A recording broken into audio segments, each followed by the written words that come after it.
अगर आपके पास कैसा भी पिच निकालना हो, थ्रेडिंग पिच निकालना हो, तो बहुत ही आसान तरीके से बताऊंगा कि आपको कभी भूलोगे भी नहीं जिंदगी में। ठीक है, ये ट्रिक देख लेना, कभी भी जिंदगी में नहीं भूलोगे जो चीज मैं आपको बताने वाला हूँ। नमस्कार दोस्तों, कैसे हो आप लोग? तो स्वागत है मेरे नई वीडियो के साथ दोस्तों, कि आज आपको थ्रेडिंग पिच के बारे में ऐसा तरीका बताऊंगा जिससे कि आप कभी भी थ्रेडिंग पिच निकालने में आपको कोई दिक्कत नहीं होगी। आपके मन में डाउट रहता है कि हम थ्रेडिंग पिच एक्चुअली में निकाले तो किस चीज का निकाले। जैसे आपके पास आता है ना कि कभी 14 एनपीटी आ गई, 16 यूएन आ गई है ना, 18 चूड़ी आ गई, 12 यूएन आ गई, ऐसे मतलब इंसर्ट में लिखा रहता है। ठीक है, तो मतलब एक्चुअली उसका मैं तरीका बता दे रहा हूँ क्या। जैसे आपके पास 14 एनपीटी आ गई है, तो 1 इंच में 14 चूड़ी जैसे रहता है ना, तो उसमें जो हमारी सीएनसी मशीन है, तो सीएनसी मशीन हमारी एक्चुअली में 1000 नहीं उठाती है, तो उसको 1000 को एमएम में बनाना होता है, तभी हमारी थ्रेडिंग पिच में डलती है, तभी आपकी चूड़ी प्रॉपरली पड़ती है।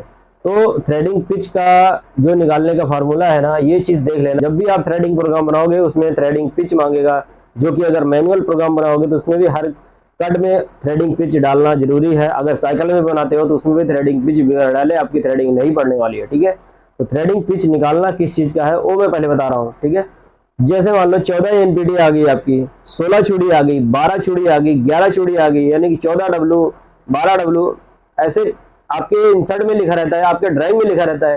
तो उसको कैसे हम मतलब 1000 को एमएम में कैसे चेंज करते हैं, ताकि हमारी जो सीएनसी मशीन है जो एमएम में हमारी चलती, एमएम और माइक्रोन के अकॉर्डिंग चलती है हमारी सीएनसी मशीन, तो इसको एमएम में कैसे बनाए, वही उसी के बारे में वीडियो बना रहा हूँ दोस्तों। वीडियो अच्छी लगी वीडियो को लाइक जरूर करना। ठीक है दोस्तों, कभी भी आप थ्रेडिंग पिच निकालो तो जैसे मान लो 14, हम 14 का थ्रेडिंग पिच निकालते हैं, 14 डब्ल्यू ईआर है आपके पास, इंसर्ट आई हुई है, चूड़ी है, तो उसका थ्रेडिंग पिच कैसे निकाले। मान लो हमारे पास कैलकुलेटर है, ठीक है, कैलकुलेटर है, इसके अकॉर्डिंग हम निकालते हैं 25.4। ठीक है, 25.4 भागे, जिसको हम भाग करते हैं, जैसे कि हिंदी में बोलते हैं ना, भाग करते हैं, भागे आपका जितना भी उसमें लिखा हो, इंसर्ट में लिखा हो या ड्राइंग में लिखा हो थ्रेडिंग, उतना डाल दो। मान लो हमारा निकालना कितना है, 14 का, 14 डब्ल्यू का 25.4, यानी कि 1 इंच में 25 mm 400 माइक्रोन होता है ना हमारा। ठीक है, 25 mm 400 माइक्रोन होता है, तब जाके 1 इंच बनता है।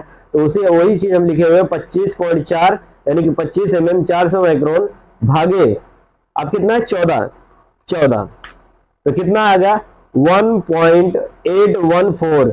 बाकी रहा ऑप्शन पीछे का 285714, इसको नहीं डालिएगा आप। ठीक है, केवल 4 ऑप्शन डालिए, 1.814। ठीक है, 1.814, यही 4 ऑप्शन आप पिच में डाल देना। कभी भी आप थ्रेडिंग का प्रोग्राम बनाए हो ना, चाहे साइकिल में हो, चाहे मैनुअल, चाहे जिसमें हो, सेम यही चीज डाल देना। अब मान लो 12 का निकालना है, 12 चूड़ी, 12 डब्ल्यू का निकालना है, या यू या नो कुछ भी हो, ठीक है, आपका 12 का निकालना है, तो ये इसी तरह सिंपली 25 mm 400 माइक्रोन। ठीक है, 25.4 भागे कितना, 12। ठीक है, तो आपके यहाँ 2.116, पीछे का ऑप्शन छोड़ दो जो 6 डिजिट दिया हुआ है उसको छोड़ दो, 2.116 इतना डाल देना आप अपने उसमें, पिच में आपका पिच बन जाएगा। ठीक है, अब देखिए जो 1.5 पिच, 2 पिच, 2.5 पिच, 3 पिच ऐसा रहता है, तो वो तो चलो एमएम में हाई है, उसको तो हम डायरेक्टली डाल देते हैं। ठीक है, लेकिन कोई सा भी ऐसा आता है 14, 11 है ना, 12 यूएन, 18 चूड़ी, 16 चूड़ी, 14 चूड़ी, तो इसका हमें निकालना पड़ता है। तो एक्चुअली निकालने का तरीका सिंपल यही है। मैंने सोचा क्यों ना इसके बारे में वीडियो बना दूं, ताकि आप लोग को भी मालूम चल जाए कि कैसे थ्रेडिंग पिच एक्चुअली में कैसे निकालते हैं। कैसे कभी भी आप करना 25.4 को भाग कर देना, जितना भी आपका 14 हो, 11 हो, कोई सा भी हो, उससे भाग कर देना। आपका जितना भी ऑप्शन आएगा वही आप थ्रेडिंग पिच में डाल देना, आपका थ्रेडिंग का जो प्रोग्राम बना रहा होगा वो चल जाएगा और थ्रेडिंग आपका प्रॉपरली पड़ जाएगा। जो भी कंपोनेंट पे डालो, चाहे आईडी में हो चाहे ओडी में हो। ठीक है, थ्रेडिंग पिच निकालने का मेन फार्मूला यही है दोस्तों, आप इसको देख लीजिए, आपको बहुत ज्यादा काम आएगी। इसको नोट कर लीजिए दिमाग में हमने। ठीक है, एनी टाइम कभी भी आप थ्रेडिंग पिच निकालना ऐसे करना, आपका प्रॉपरली निकल जाएगा। ठीक है दोस्तों, तो उम्मीद करता हूँ ये वीडियो आपको अच्छी लगी होगी दोस्तों।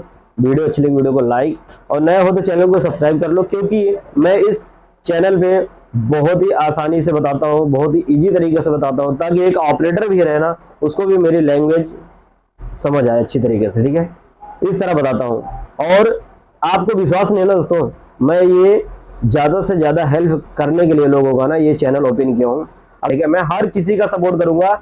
अब भी मैं बार बार कहता हूँ, मैं हर किसी का सपोर्ट करने के लिए ये चैनल ओपन किया हूँ।